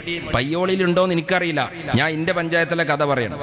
എൻ്റെ വാർഡിലൊക്കെ ചെന്നിട്ട് നിങ്ങളെ വോട്ട് ചേർക്കണം എന്ന് പറഞ്ഞിട്ട് നമ്മൾ വീട്ടിൽ ചെന്ന് പറയുമ്പോൾ, പ്രത്യേകിച്ച് ഈ ന്യൂ ജനറേഷൻ പിള്ളേർക്കൊക്കെ, ഈ കന്നി വോട്ടർമാർക്ക് അവരുടെ വീടുകളിൽ നിന്നൊക്കെ ഈ ID കാർഡ് തരുമ്പോൾ ഈ യൂത്ത് ലീഗുകാരനും യൂത്ത് കോൺഗ്രസ്സുകാരനും UDF-കാരനും ഇത് ചെന്ന് ചോദിക്കുമ്പോൾ വീട്ടുകാരുടെ ഒരു മൂടെന്തായിരുന്നു എന്ന് പറഞ്ഞു കഴിഞ്ഞാൽ, ഇവരെ നമ്മളെ പേരിൽ വോട്ട് ചേർത്ത് കഴിഞ്ഞാൽ റേഷൻ കടയിൽ നിന്ന് ഇവർക്ക് എന്തോ പഞ്ചാര സൗജന്യമായിട്ട് കിട്ടുന്നുണ്ട് എന്നുള്ള മട്ടിലായിരുന്നു. ഇവൻ ചെയ്യേണ്ട പണിയാണിത്. നമ്മുടെ പ്രവർത്തകർ വീട്ടിൽ പോയിട്ട് ചെയ്തതാണ്. 2025 ആയപ്പോഴോ പെരയിൽ അട്ടിക്ക് രേഖ വെച്ചൊക്കെയാണ്. എല്ലാ രേഖകളും അടിയാധാരം വരെ വെച്ചിട്ടുണ്ട്. ഒരു പെരേന്ന് വോട്ട് ചേർക്കാൻ വേണ്ടി രേഖ ചോദിച്ചപ്പോൾ പെരക്കാർ ചോദിക്കുകയാണ്, മോളെ USS LSS പരീക്ഷ പാസ്സായ സർട്ടിഫിക്കറ്റ് ഉണ്ടാവുകയാണോന്ന് വെച്ച്. ബേജാറ് കൂടിയിട്ട് ആൾക്കാർക്ക് മനസ്സിലായി, രാഷ്ട്രീയം എന്ന് പറഞ്ഞു കഴിഞ്ഞാൽ അങ്ങാടിയിലെ റോഡിന്റെ കുഴിയടക്കണ പരിപാടിയല്ല, തെരുവ് വിളക്ക് വെക്കുന്ന മാത്രം പരിപാടിയല്ല. ഈ പയ്യോളി മുനിസിപ്പാലിറ്റി ഐക്യ ജനാധിപത്യ മുന്നണി ഭരിക്കുമ്പോൾ ഞാൻ നേരത്തെ പറഞ്ഞ ജനകീയാസൂത്രണത്തിന്റെ കോഴിയും വാഴത്തയ്യും വിതരണം ചെയ്യാനാണെങ്കിൽ CPM ഭരിച്ചാൽ മതി. ഞങ്ങൾക്കറിയാം, ആ പണി നിങ്ങൾക്കറിയും. പക്ഷെ നിങ്ങൾ എടുക്കാത്തൊരു പണി ഞങ്ങളെ ഏൽപ്പിച്ചിരിക്കുന്നു എന്ന് ഈ തെരഞ്ഞെടുപ്പിൽ അരിയാഹാരം കഴിക്കുന്ന ഞങ്ങൾക്ക് മനസ്സിലായിട്ടുണ്ട്. എന്താണത്? ഞാനിവിടെ കൂടിയിരിക്കുന്ന ആളുകളോട് പറയാണ്, ഐക്യ ജനാധിപത്യ മുന്നണി ഭരിക്കുന്ന ഒരു മുനിസിപ്പാലിറ്റിയുടെ പഞ്ചായത്തിന്റെ പണി എന്താണ്? ഇത് രാഹുൽ ഗാന്ധി പറഞ്ഞ പണിയാണ്. റോഡ് ഉണ്ടാക്കലും തോടുണ്ടാക്കലും പാലം നിർമ്മിക്കലും മറ്റു കാര്യങ്ങളൊക്കെ നമ്പർ 2 അജണ്ടയാണ്. നമ്പർ 1 ഞങ്ങളുടെ അജണ്ട SIR ആണ് എന്ന് പറഞ്ഞു കഴിഞ്ഞാൽ രാത്രി 12 മണിക്ക് മോദി സാഹിബ് അലാറം വെച്ച് എണീറ്റിട്ടാണ് പറഞ്ഞത്, ബായിയോം ബഹനോം, നിങ്ങളുടെ പോക്കറ്റിൽ 500,000 അസാധുയിക്കണം. രാവിലെ എണീറ്റപ്പോൾ 500ന്റെ 1000ന്റെ കറൻസി എന്ന് പറഞ്ഞു കഴിഞ്ഞാൽ അപ്പോൾ നിലവിൽ ഇന്ത്യയിൽ ഉണ്ടായിരുന്ന കറൻസിയുടെ 80% ആയിരുന്നു. 80% കറൻസി റദ്ദാക്കി. 80% കറൻസി റദ്ദാക്കി. ആരാണ് ഇത് അറിയുന്നത്? റിസർവ് ബാങ്കിന്റെ ഗവർണർ അറിയും, മോഡി അറിയും, അമിത് ഷാ അറിയും. 3 ആൾ അറിയും. 4ാമതൊരാൾ ആരാ അറിയോ? നിങ്ങൾ BJPന്റെ പ്രസിഡന്റിന് പോലും അറിയില്ല. RSSന്റെ സർസംഘചാലകന് അറിയില്ല. പിന്നെ വിവരം കൊടുത്തത് ആർക്കാന്നറിയോ നിങ്ങൾക്ക്? ഡിമോണറ്റൈസേഷൻ സന്ദർഭത്തിൽ മോഡി ഗെറ്റ് റെഡി എന്ന് പറഞ്ഞത് നാളെ രാവിലെ സൂര്യൻ ഉദിക്കുമ്പോൾ ഇന്ത്യ വേറൊരു ഇന്ത്യയാണ്, പ്രിപ്പയർഡ് എന്ന് മെസ്സേജ് കൊടുത്തത് ഇന്ത്യ രാജ്യത്തിന്റെ പട്ടാള മേധാവിക്കാണ്, സർവ്വസൈന്യാധിപനാണ് എന്ന് പറഞ്ഞു കഴിഞ്ഞാൽ ഒരു പക്ഷേ ഈ രാജ്യം ആഭ്യന്തര യുദ്ധത്തിലേക്കൊക്കെ വഴുതി വീണേക്കാം. അതുകൊണ്ട് പട്ടാളത്തെ സജ്ജമാക്കുക എന്ന് പറഞ്ഞിട്ടാണ് രാത്രി 12 മണിക്ക് ഈ മൂപ്പര് അലാറം വെച്ചിട്ട് ബായിയോം ബഹനോം എന്ന് പറഞ്ഞിട്ട് ഈ പ്രഖ്യാപനം നടത്തിയത്. ഞങ്ങൾ നല്ലോണം കേട്ടോളി, ആഘോഷിച്ച് നമുക്ക് DJ വേണം, പടക്കം പൊട്ടിക്കണം, എല്ലാ പരിപാടിയും വേണം. എൻ്റെ പിന്നിൽ പ്രിയപ്പെട്ട വാർഡ് കൗൺസിലർമാരുണ്ട്, ഇവിടൊക്കെ പരിസരത്ത് തെരഞ്ഞെടുക്കപ്പെട്ട അംഗങ്ങളുണ്ട്. നിങ്ങളുടെ ഏറ്റവും പ്രഥമവും പ്രധാനവുമായ ഉത്തരവാദിത്വം എന്താണ്? അനധിവിദൂര 2025 RSSന് 100 കൊല്ലം തികയുന്ന സമയമാണ്. അനധിവിദൂരമല്ലാത്തൊരു സമയത്ത് മോഡി സാഹിബ് ഇന്ത്യ രാജ്യത്തിന്റെ പ്രധാനമന്ത്രിയുടെ കസേരയിൽ നിന്ന് ഇറങ്ങുന്ന നേരത്ത് അയാൾ 12:30 മണിക്ക് മറ്റൊരു അലാറം വെക്കും, ബായിയോം ബഹനോം. ഈ രാജ്യത്തിലെ പ്രബലമായ ഒരു സമൂഹത്തെ ഇന്ത്യ രാജ്യത്തിന്റെ വോട്ടർ പട്ടികയിൽ നിന്ന് വെട്ടിയിരിക്കുന്നു, പൗരത്വത്തിൽ നിന്ന് വെട്ടിയിരിക്കുന്നു എന്ന SIRന്റെ നെക്സ്റ്റ് ലെവൽ CAA പാസ്സാക്കും. അപ്പോൾ അത് പാസ്സാക്കുമ്പോൾ എന്താ ചെയ്യേണ്ടത്? പയ്യോളി മുനിസിപ്പാലിറ്റിയുടെ ചെയർപേഴ്സന്റെ വണ്ടിന്റെ മുന്നിലുള്ള ബോർഡ് എന്താണ്? ലോക്കൽ സെൽഫ് ഗവൺമെന്റ് എന്നാണ്. ഇവിടെ ഇരിക്കുന്ന ഈ വോട്ട് ചെയ്ത ആൾക്കാരോടൊക്കെ ഞാൻ പറയണം, നിങ്ങൾ കൗൺസിലറെ തിരഞ്ഞെടുത്തതല്ല ഈ തിരഞ്ഞെടുപ്പ്, പിന്നെ നിങ്ങൾ എന്താ ചെയ്തത്? ഞാനും നിങ്ങൾ എന്താ ചെയ്തത്? നമ്മൾ നമ്മുടെ നാട്ടിലെ പ്രാദേശിക സർക്കാരിനെ തിരഞ്ഞെടുത്തതാണ്, പ്രാദേശിക ഗവൺമെന്റിനെ തിരഞ്ഞെടുത്തതാണ്. രേവതി സിനിമയിൽ പറഞ്ഞില്ലേ, അച്ഛൻ എന്താ പണിയെന്ന് ചോദിച്ചപ്പോ എൻ്റെ അച്ഛൻ അങ്കമാലിയിലെ പ്രധാനമന്ത്രിയാണെന്ന് പറഞ്ഞില്ലേ. അതിന് ആ തമാശയെ ഞാൻ പയ്യോളിയിലേക്ക് കൊണ്ടുവരികയാണ്. പയ്യോളിയിലെ ചെയർപേഴ്സൺ ആരാ? പയ്യോളിയുടെ പ്രൈം മിനിസ്റ്ററാണ്. ഈ രാജ്യത്ത് 2 കൂട്ടർക്ക് ടെറിട്ടറി ഉള്ളൂ. ഒന്ന്, ഇന്ത്യ രാജ്യത്തിലെ പ്രധാനമന്ത്രിക്ക് ടെറിട്ടറി ഉണ്ട്. അയാൾക്ക് പറയാ, അയാളുടെ ഭിത്തിയിൽ തൂക്കിയിരിക്കുന്ന ഇന്ത്യയുടെ ഭൂപടം നോക്കിയിട്ട് പറയാ, ഈ എൻറ്റയർ ഭൂപടം, ഈ entire territory belong to me, ഇതിന്റെ പവർ പേഴ്സൺ ഞാനാണെന്ന്. അത് കഴിഞ്ഞാൽ പിന്നെ ആർക്കാ ടെറിട്ടറി എന്ന് അറിയോ നിങ്ങൾക്ക്? പഞ്ചായത്ത് പ്രസിഡന്റിനും മുനിസിപ്പൽ ചെയർപേഴ്സൺ. ഇതിന്റെ നടുവിൽ ആർക്കും ടെറിട്ടറി ഇല്ല. MP-ക്ക് ടെറിട്ടറി ഉണ്ടോ? MLA-ക്ക് ടെറിട്ടറി ഉണ്ടോ? MLA-ന്റെ ഫണ്ട് പഞ്ചായത്തിന് കൊടുക്കല്ലേ ചെയ്യാ? MLA-ക്കായിട്ടൊരു സ്ഥലമില്ല, MP-ക്ക് തീരല്ല. MP MLA-മാർക്ക് കൊടുക്കുക ചെയ്യാം. ഒരു 7 മണ്ഡലം. ഞങ്ങളുടെ പൊന്നാനിയിലെ സമദാനി സാഹിബ് എന്താ ചെയ്യണത്? ഡയറക്റ്റ് ഇല്ല, സ്വന്തം വാർഡിൽ വരെ ഫണ്ട് എത്തിക്കണമെന്നുണ്ടെങ്കിൽ കോട്ടക്കൽ മണ്ഡലം Abid Hussain Thangal, then Kottakkal municipality, then ward member. അപ്പം MP-ക്ക് ടെറിട്ടറി ഇല്ല, MLA-ക്ക് ടെറിട്ടറി ഇല്ല. ആർക്കാ ടെറിട്ടറി ഉള്ളത്? പ്രൈം മിനിസ്റ്റർക്കും ടെറിട്ടറി ഉണ്ട്, മുനിസിപ്പൽ ചെയർമാനും ചെയർപേഴ്സണും ടെറിട്ടറി ഉണ്ട്, പ്രധാനമന്ത്രിക്ക് ടെറിട്ടറി ഉണ്ട്, പഞ്ചായത്ത് പ്രസിഡന്റിന് ടെറിട്ടറി ഉണ്ട്. നല്ലോണം മനസ്സിലാക്കണം. അപ്പോൾ നമ്മൾ ഇപ്പോൾ തിരഞ്ഞെടുത്തിരിക്കുന്നത് ആരെയാണ്? മുനിസിപ്പൽ ചെയർപേഴ്സൺ, പഞ്ചായത്ത് പ്രസിഡന്റ് എന്ന് പറഞ്ഞാൽ പ്രാദേശിക സർക്കാരിന്റെ തലവനെയാണ്. ചെയർപേഴ്സൺ അല്ല ഇവിടെ അല്ലേ? ചെയർപേഴ്സണെ നമ്മൾ തിരഞ്ഞെടുത്തിരിക്കുന്നത് പ്രാദേശിക ഗവൺമെന്റിനെ നയിക്കുന്ന ഹെഡിനെയാണ് നമ്മൾ തിരഞ്ഞെടുത്തിരിക്കുന്നത്. പിന്നെ നിങ്ങൾ നല്ലോണം മനസ്സിലാക്കണം, നമ്മളെ പണി എന്താണ്? നമ്മളെ പണി, UDFന്റെ ചെയർപേഴ്സന്റെ പണി ഈ 5 കൊല്ലം ക്രൂഷ്യലാണ്, വെരി ക്രൂഷ്യൽ, വളരെ പ്രധാനപ്പെട്ട ഇന്ത്യ രാജ്യത്തിന്റെ ചരിത്രത്തിലെ അതിപ്രധാനമായ 5 കൊല്ലാണ് വരാൻ പോണത്. ആ 5 കൊല്ലത്തെ പണിയിൽ ഏറ്റവും വലിയ പണി ആരെ മുന്നിലാണ് കിടക്കുന്നത്? പഞ്ചായത്തിൻ്റെയും മുനിസിപ്പാലിറ്റിൻ്റെയും കയ്യിലാണ് കിടക്കുന്നത്. ഈ ബ്ലോക്ക് പഞ്ചായത്ത് മൈൻഡ് ചെയ്യില്ലായിരുന്നല്ലോ. നിങ്ങൾ മുനിസിപ്പാലിറ്റി ആയതുകൊണ്ട് നിങ്ങൾക്ക് മനസ്സിലാവില്ല. ഞങ്ങൾ ഗ്രാമപഞ്ചായത്ത് ആയതുകൊണ്ട് ഞങ്ങൾക്ക് ബ്ലോക്ക് പഞ്ചായത്തും ജില്ലാ പഞ്ചായത്തും നിങ്ങൾക്ക് അതില്ലല്ലോ അല്ലേ? 3 വോട്ടാണ് നിങ്ങൾ ഒറ്റ വോട്ട് അല്ലേ? CPM-ന്റെ സുഹൃത്തുക്കളടക്കം വീട്ടിൽ പോയിട്ട് പറയാണ്, ഫസ്റ്റ് വോട്ട് അമ്മക്ക് തന്നാളി, ബാക്കി 2 അപ്പുറത്ത് കൊടുത്താളിന്ന്, കോണിക്ക് ചെയ്തോളിന്ന്. മനസ്സിലാവുണ്ടോ? അങ്ങനെ ഡസൻ മൈൻഡ് അല്ലേ? ആരും മൈൻഡാക്കാത്ത സാധനമാണ് ബ്ലോക്ക് പഞ്ചായത്ത്. ജില്ലാ പഞ്ചായത്ത് പിന്നെ ഒരു ഹാഫ് MLA ആണ്, കുറച്ച് ഫണ്ടൊക്കെ ഉണ്ടെങ്കിൽ മൈൻഡാക്കും. പക്ഷെ നിങ്ങൾ ശ്രദ്ധിച്ചോ, നമ്മൾ മൈൻഡാക്കാതിരുന്ന ബ്ലോക്ക് പഞ്ചായത്ത് RSS മൈൻഡാക്കി, RSSന്റെ ശാഖകളാക്കി രാജ്യത്തിന്റെ സ്കൂളുകളെ മാറ്റാനുള്ള പ്രോജക്റ്റിൽ RSS അതിർത്തി നിശ്ചയിച്ചത് ബ്ലോക്കാണ്. ഒരു ബ്ലോക്കിലെ 2 സ്കൂള് തരണം എന്നാ പറഞ്ഞത്. ഒരു ബ്ലോക്കിലെ 2 സ്കൂള് തരണം. ആ സ്കൂള് കൊടുത്തു കഴിഞ്ഞാൽ, ഇത് മുനിസിപ്പാലിറ്റിയിലുണ്ട്. ഇവിടുത്തെ ഗവൺമെന്റ് സ്കൂൾ ഏതാ? തൊട്ടടുത്ത സ്കൂൾ ഏതാ? തൊട്ടടുത്ത സ്കൂള് എൻ്റെ പേരെന്താ? അത് ഗവൺമെന്റ് ആണോ? Payyoli higher secondary school example എടുക്കുക. പയ്യോളി ഹയർ സെക്കൻഡറിന്റെ മുകളിൽ ഒരു കണ്ണുണ്ടേ, നിങ്ങൾ ആരും കൊണ്ട് നോക്കിയിട്ടില്ലല്ലോ, നിങ്ങളെ കുട്ടികളൊന്നും അവിടെ പഠിക്കണില്ലല്ലോ. ഇവിടെ തൊട്ടടുത്ത CBSE ഇംഗ്ലീഷ് മീഡിയത്തിലാവുമല്ലോ. അതൊന്നും സർക്കാരിന്റെ വിഷയമല്ലേ. സർക്കാർ കസ്റ്റോഡിയനായിട്ടുള്ള school Payyoli government higher secondary സ്കൂളാണ്. അത് നമ്മളെ മുനിസിപ്പാലിറ്റിയിലല്ലേ അല്ലേ? അതാണ് നമ്മളെ മുനിസിപ്പാലിറ്റിയിലെ ഗവൺമെന്റ് സ്കൂൾ ഏതാ ആണ്? അല്ല, ഞാൻ ചോദിക്കുന്നത് കസ്റ്റോഡിയൻ ആരാ? നമ്മളാണോ? അതല്ല, ഈ മുനിസിപ്പാലിറ്റിയിലാണോ വരുന്നത്? തിക്കോടി പഞ്ചായത്താണ്. ഓക്കെ, അപ്പം നമുക്ക് ഇപ്പോൾ മുനിസിപ്പാലിറ്റിയിൽ ഗവൺമെന്റ് സ്കൂളില്ല ഇല്ല. ഓക്കെ, എയ്ഡഡ് സ്കൂൾ ഏതാ അപ്പോൾ തൊട്ടടുത്ത്? ഓക്കെ, അപ്പോൾ ഒരു എയ്ഡഡ് സ്കൂൾ അല്ലെങ്കിൽ ഗവൺമെന്റ് സ്കൂൾ, ആ സ്കൂളിന്റെ മുകളിൽ RSSന്റെ കണ്ണ് ചെന്നു. എന്താ ചെയ്യാൻ പോണതെന്ന് അറിയോ നിങ്ങൾ? ചെയ്യാൻ പോണത് ഈ സ്കൂളിന്റെ PM ശ്രീ പ്രോജക്റ്റിന്റെ ഭാഗമായി ഇത് കേന്ദ്ര ഗവൺമെന്റ് ഏറ്റെടുക്കുകയാണ്. കേന്ദ്ര ഗവൺമെന്റ് ഏറ്റെടുക്കുന്ന മുറയിൽ ആദ്യം സംഭവിക്കുന്നത് ആ സ്കൂളിന്റെ പേര് മാറും. പയ്യോളി ഗവൺമെന്റ് സ്കൂൾ എന്ന പേരിന് പകരം PM Shri Payyoli government school എന്ന് വരും. PM Shri Payyoli government school എന്ന് അല്ലേ? വോഡഫോൺ ഐഡിയ നിങ്ങൾ കണ്ടില്ലേ? ടേക്ക് ഓവർ നടത്തിയപ്പോൾ സെൻട്രൽ ഗവൺമെന്റ് ടേക്ക് ഓവർ നടത്താൻ പോവാണ്. മെർജർ ആൻഡ് അക്വിസിഷൻ നടത്താൻ പോവാണ്. Merger and acquisition central government നടത്താൻ പോകുമ്പോൾ നമുക്ക് മനസ്സിലാകും. പക്ഷേ ഗവൺമെന്റ് സ്കൂളുകളുടെ M&A മെർജർ ആൻഡ് അക്വിസിഷൻ നടത്താൻ പോകുന്നത് നരേന്ദ്രമോദി ഡൽഹിയിൽ ഇരുന്നിട്ടല്ല, പിന്നെയോ മോഹൻ ഭഗവത് നാഗ്പൂരിൽ RSS ആസ്ഥാനത്തിരുന്ന് മെർജർ ആൻഡ് അക്വിസിഷൻ നടത്താൻ പോവുകയാണ്. പയ്യോളി ഗവൺമെന്റ് സ്കൂളിനെ PM ശ്രീ ഗവൺമെന്റ് സ്കൂൾ എന്ന് വരുമ്പോ ആ സ്കൂളിന്റെ കമാനത്തിലും അതിന്റെ ശിലാഫലകത്തിലും നരേന്ദ്രമോദിയുടെ ചിത്രം വരാൻ പോവുകയാണ്.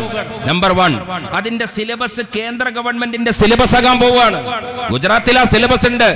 ഗുജറാത്തിലെ സിലബസിലെ കാക്കൊല്ല പരീക്ഷയുടെ ചോദ്യം എന്താണെന്നറിയോ നിങ്ങൾ? മോഹൻദാസ് കരംചന്ദ് ഗാന്ധി ആത്മഹത്യ ചെയ്യാനുള്ള കാരണമെന്ത്? അതാ ചോദ്യം.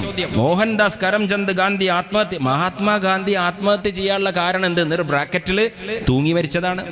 ടിക്കിടണം, ഏതെങ്കിലും ഒരു ശരി ഉത്തരം എഴുതണം. തൂങ്ങി മരിച്ചതാണ്, വിഷം കഴിച്ചു മരിച്ചതാണ്, ട്രെയിനിന്റെ മുന്നിൽ ചാടിയതാണ്, ബ്ലേഡോട് ഞരമ്പ് പൊട്ടിച്ചതാണ്. ഈ 4 ഉത്തരത്തിൽ ഒന്ന് എഴുതണം. എന്ന് പറഞ്ഞാൽ മഹാത്മാഗാന്ധി സൂയിസൈഡ് ചെയ്തതാണ്. നാഥൂറാം വിനായക് ഗോഡ്സെ എന്ന RSSകാരന്റെ ടൗസറിൽ നിന്ന് വലിച്ചൂരിയ തോക്കിന്റെ കാഞ്ചു വലിച്ചപ്പോ പാഞ്ഞുപോയ വെടിയുണ്ടയിൽ ഇന്ത്യ രാജ്യത്തിന്റെ തെരുവിൽ ചിതറിത്തെറിച്ച് വീണ മനുഷ്യന്റെ പേരാണ് മഹാത്മാഗാന്ധി എന്ന ചരിത്രത്തിന്റെ അധ്യായത്തിന്റെ മുകളിൽ മണ്ണിട്ടുകൊണ്ട് ഗാന്ധിജി ആത്മഹത്യ ചെയ്തതാണ് എന്ന അധ്യായം ഉണ്ടാക്കിയപ്പോ വടകരയിലും പയ്യോളിയിലും ലീഗ് പ്രസംഗിച്ചപ്പോ, കോൺഗ്രസ് പ്രസംഗിച്ചപ്പോ പലരും പറഞ്ഞു അതങ്ങ് അഹമ്മദാബാദിലല്ലേ, അതങ്ങ് ഗുജറാത്തിലല്ലേ, നമ്മൾ എന്തിനാണ് കോട്ടക്കലിലും പയ്യോളിയിലും ഇത് പ്രശ്നമാക്കുന്നത് എന്ന് ചോദിച്ചവരില്ലേ? എങ്കിൽ അറിഞ്ഞേക്കണേ, PM ശ്രീ പദ്ധതിയിലൂടെ RSSന്റെ 354 സ്കൂൾ കേരളത്തിൽ വരാൻ പോവുകയാണ്. അതിന്റെ സിലബസിന്റെ റിമോട്ട് കൺട്രോൾ RSSന്റെ കയ്യിലാണ്. സാമൂഹ്യശാസ്ത്ര പാഠപുസ്തകങ്ങളിലേക്ക് ഈ RSSന്റെ സിലബസ് വന്നാൽ മഹാത്മാഗാന്ധി ആത്മഹത്യ ചെയ്തത് എങ്ങനെയാണ് എന്ന് പയ്യോളിയിലെ സ്കൂൾ കുട്ടി ഉത്തരമെഴുതേണ്ടുന്ന സ്ഥിതിയിലേക്ക് വരുമ്പോ ഈ പാഠ്യപദ്ധതി ഞങ്ങൾക്ക് വേണ്ട എന്ന് ചവറ്റുകൊട്ടയിലേക്ക് വലിച്ചെറിയേണ്ടതിന് പകരം നട്ടെല്ലിന്റെ സ്ഥാനത്ത് വാഴപ്പിണ്ടിയുള്ള പിണറായി വിജയൻ RSSന്റെ പത്രത്തിൽ ഒപ്പിട്ട് കൊടുക്കുകയാണ്. ഞങ്ങൾ പയ്യോളി മുനിസിപ്പാലിറ്റി ഭരിക്കാൻ പോകുന്നത്, ഞങ്ങളുടെ ഭരണം ഒരു നോൺ വെജിറ്റേറിയൻ ഭരണമാണ് എന്ന് നിങ്ങൾ കരുതേണ്ട സഖാക്കളെ. ഞങ്ങൾ ഈ പഞ്ചായത്തിന്റെ മുനിസിപ്പാലിറ്റിയുടെ ഭരണം നടത്താൻ പോകുന്നത് ഞാൻ നേരത്തെ പറഞ്ഞ പോലെ കേന്ദ്ര ഗവൺമെന്റിന്റെയും കേരള സർക്കാരിന്റെയും വാഴത്തയ്യും തെങ്ങും തയ്യും കൊടുക്കാനല്ല, ഇവിടുത്തെ റോഡ് ടാർ ചെയ്യാനല്ല, ഇവിടുത്തെ പാലങ്ങൾ പുനർനിർമ്മിക്കാനല്ല. അത് 2ാമത്തെ 3ാമത്തെ അജണ്ടയാണ്. പയ്യോളി മുനിസിപ്പാലിറ്റിയിലേക്ക് എന്ന് പറഞ്ഞാൽ PM ശ്രീ ഒപ്പിട്ടുകൊണ്ട് പിണറായി വിജയനും നരേന്ദ്രമോദിയും, മുണ്ടുടുത്ത മോഡിയും മുണ്ടുടുക്കാത്ത മോഡിയും നിങ്ങളുണ്ടാക്കിയ അണ്ടർസ്റ്റാൻഡിങ്, പിണറായി വിജയ നിങ്ങൾ CPM ഭരിക്കുന്ന പഞ്ചായത്തിൽ ആ പദ്ധതി മതി, സ്കൂൾ മതി. പയ്യോളി രാഹുൽ ഗാന്ധിയുടെ പട്ടാളം ഭരിക്കുന്ന മുനിസിപ്പാലിറ്റിയാണ്. അത് പറയാനാണ് ഞങ്ങൾ ആ കളിയിലേക്ക് പ്രവേശിക്കുകയാണ്. ഞങ്ങൾ പഞ്ചായത്ത് ഭരിക്കുന്നത് അതിനു വേണ്ടിയാണ്. പാലവും റോഡും തെരുവ് വെളുക്കുമൊക്കെ 2ാമത്തെ 3ാമത്തെ 4ാമത്തെ അജണ്ടയാണ്. ഇന്ത്യ രാജ്യത്തിന്റെ കുറെ കൂടി വ്യക്തമായി പറഞ്ഞാൽ അപ്പോൾ നരേന്ദ്രമോദിയോട് യുദ്ധം ചെയ്ത് പിണറായി വിജയനോട് ഫേസ് ടു ഫേസ് നിൽക്കും പയ്യോളി മുനിസിപ്പാലിറ്റി എന്നത് മാത്രമല്ല അതിനർത്ഥം. പിന്നെയോ നരേന്ദ്രമോദിയുടെ 56 ഇഞ്ച് അഹങ്കാരത്തോടും ഞങ്ങൾ ഫേസ് ടു ഫേസ് നിൽക്കും. രാത്രി 1 മണിക്ക് 1:30 മണിക്ക് അലാറം വെച്ച് ഇന്ത്യ രാജ്യത്തിലെ ഏതെങ്കിലും ഒരു ജനവിഭാഗത്തെ ഇന്ത്യ രാജ്യത്തിന്റെ പൗരത്വ പട്ടികയിൽ നിന്ന് പുറത്താക്കാനുള്ള CAA ബില്ല് പാസാക്കിയാൽ രാത്രി 1 മണിക്ക് പാസാക്കിയ നിയമം രാവിലെ എഴുന്നേക്കാൻ പയ്യോളി മുനിസിപ്പാലിറ്റി കാത്തു നിൽക്കൂല. 1:30 മണിക്ക് എഴുന്നേറ്റ് ഉടുത്ത വസ്ത്രത്തിൽ ഞങ്ങൾ മുനിസിപ്പാലിറ്റിയുടെ വാതിൽ തുറന്ന് നരേന്ദ്രമോദി പാസാക്കിയ പൗരത്വ ബില്ലിനെ 8ആയി മടക്കി ചവറ്റുകൊട്ടയിലെറിയാനാണ് ഈ 37 വാർഡിൽ ഞങ്ങൾ വോട്ട് ചോദിച്ചത്. ജനങ്ങളെ, പിരിഞ്ഞു പോകല്ലേ, വോട്ട് ചെയ്തിട്ട് വീട്ടിലേക്ക് പോകല്ലേ, അവനവന്റെ കച്ചവടത്തിലും ജോലിയിലും ചെയ്തോ. പക്ഷെ പൊളിറ്റിക്സ് നിങ്ങളുടെ കൺസേൺ ആകണേ. ഇത് മുനിസിപ്പൽ ചെയർപേഴ്സണ് മാത്രം ചെയ്യാൻ പറ്റിയ ചെയർപേഴ്സണാ ചെയ്യേണ്ടത്. ഈ പണി ആരെടുക്കേണ്ടത്? ഷാഹിൻ ബാഗ് സമരപ്പന്തൽ വെട്ടിയിട്ട് RSS ആസാദി, മനുവാദ് സേ ആസാദി എന്ന് നമുക്ക് മുദ്രാവാക്യം വിളിക്കാം. പക്ഷേ ഈ രാജ്യത്തിന്റെ മീഡിയ, ഈ രാജ്യത്തിന്റെ ജുഡീഷ്യറി, ഈ രാജ്യത്തിന്റെ പാർലമെന്റ്, ഈ രാജ്യത്തിന്റെ എക്സിക്യൂട്ടീവ് ലോകത്തിന് മുഴുവൻ പയ്യോളിയിൽ നിന്ന് കൊടുക്കാൻ പറ്റുന്ന ഏറ്റവും വലിയ പവർഫുൾ സന്ദേശം എന്താണ്? നിങ്ങൾ നല്ലോണം ആലോചിക്കണം. പാരമ്പര്യമായി ലീഗായതുകൊണ്ട്, ലീഗിന്റെ കൊടി പിടിക്കുന്നത് കൊണ്ട് ഞാൻ ലീഗിന് വോട്ട് ചെയ്തു, ലീഗിന്റെ മുനിസിപ്പാലിറ്റി കൗൺസിലർ ജയിച്ചപ്പോൾ എനിക്ക് സന്തോഷം, അതുകൊണ്ട് ഞാൻ ഈ പൊതുയോഗത്തിൽ വൈകിയും ഇരിക്കുന്നു എന്ന മൂഡിൽ നിങ്ങൾ ഇരിക്കല്ലേ. 1948 മഹാനായ ഖായിദമില്ലത്ത് മുഹമ്മദ് ഇസ്മായിൽ സാഹിബ് മുസ്ലിം ലീഗ് ഉണ്ടാക്കി മദ്രാസിലെ രാജാജി ഹാളിലെ ബാങ്കറ്റ് ഹാളിൽ നിന്ന് പുറത്തിറങ്ങിയപ്പോ ഇന്ത്യ രാജ്യത്തിലെ ബ്രിട്ടീഷ് പത്രക്കാർ മുഴുവൻ ചോദിച്ചു, മിസ്റ്റർ ഇസ്മായിൽ, വൈ IUML, എന്തിനാണ് ലീഗ്? അദ്ദേഹം പറഞ്ഞത് എന്താ? ഇസ്മായിൽ സാഹിബ് അനൗൺസർ മുതൽ സ്വാഗത പ്രസംഗങ്ങൾ മുതൽ മുസ്ലിം ലീഗിന്റെ ഫേസ്ബുക്ക് കമന്റ് നടത്തുന്ന കുട്ടി വരെ ലീഗിന്റെ ടെർമിനോളജി പറയുമ്പോൾ പറഞ്ഞൊരു വാക്കുണ്ട്. എന്താണത്?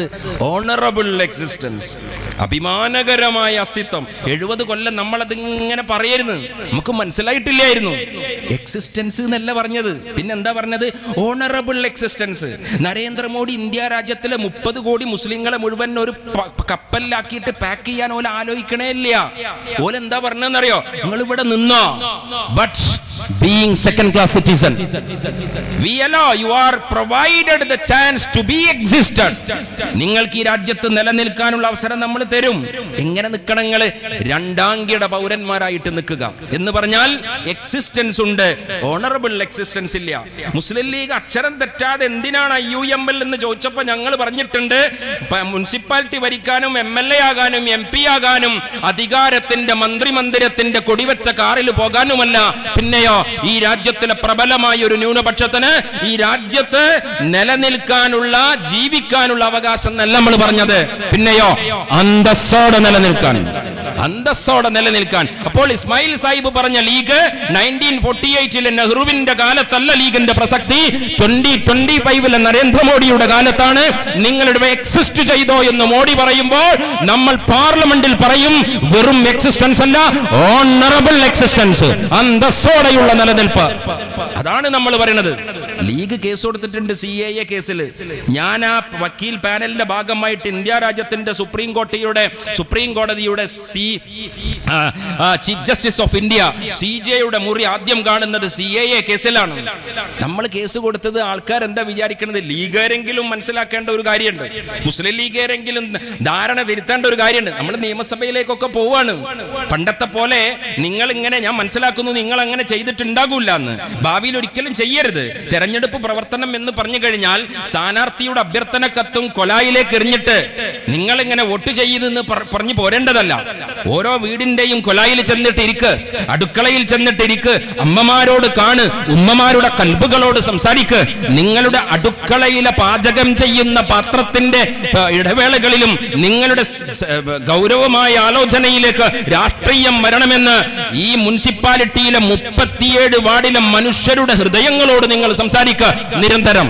അങ്ങനെ ഒരു പോരാട്ടത്തിന് ആണിനെ മാത്രമല്ല പെണ്ണിനെയും നമുക്ക് സജ്ജമാക്കണം. ആ പോരാട്ടത്തിലേക്ക് നമ്മൾ പ്രവേശിക്കുകയാണ്. അങ്ങനെ പ്രവേശിക്കുമ്പോ നമ്മുടെ പോരാട്ടം, നമ്മുടെ ഉത്തരവാദിത്വം. നമ്മൾ എന്താ കൊടുത്തത്? നമ്മൾ എന്തിനാണ് കൊടുത്തത്? അയ്യോ, CAA കേസിലെ ലീഡ് പെറ്റീഷണർ നമ്മളാണ്. എന്താ ലീഡ് ഒരു കോടതിയിൽ ഒരേ വിഷയത്തിൽ ഒന്നിലധികം കേസ് വന്നു കഴിഞ്ഞാൽ കോടതി എന്ത് ചെയ്യും? എല്ലാ കേസും കൂടി എടുക്കാൻ പറ്റില്ല, അതിൽ ഒരു കേസ് എടുക്കും. എന്നിട്ട് ഓരോട് പറയും, നിങ്ങളൊക്കെ അവിടെ പുറത്തു നിന്നോളി, നിങ്ങൾ തന്ന ഈ കേസ് നമ്മൾ എടുത്തിരിക്കുന്നു. അപ്പൊ നിങ്ങൾ ചോദിക്കുന്ന നീതി ഈ കേസിൽ നമ്മൾ പറയും. അതന്നെയാണല്ലോ, ആ സാധനം തന്നെയാണല്ലോ. തന്നെയാണല്ലോ. 250 ആൾക്കാർ അപേക്ഷ കൊടുത്തു, പെറ്റീഷൻ കൊടുത്തു. ഞാൻ ഒരു നാടൻ മട്ടിൽ പറയാം, ആരൊക്കെ ഉണ്ട് അതിനകത്ത്? അസദുദ്ദീൻ ഉവൈസിയുണ്ട്, MIM ഉണ്ട്, മുസ്ലിം പേഴ്സണൽ ലോ ബോർഡ് ഉണ്ട്, ബാബരി മസ്ജിദ് ആക്ഷൻ കൗൺസിൽ ഉണ്ട്, അഖിലേന്ത്യാ ജമിയത്തുൽ ഉലമയുണ്ട്, ഈ രാജ്യത്തിലെ വ്യത്യസ്തങ്ങളായ പണ്ഡിത സഭകളുണ്ട്, രാഷ്ട്രീയ പാർട്ടികളുണ്ട്, മതേതര സംവിധാനങ്ങളുണ്ട്, ആക്ടിവിസ്റ്റുകളുണ്ട്, അഭിഭാഷകരുണ്ട്.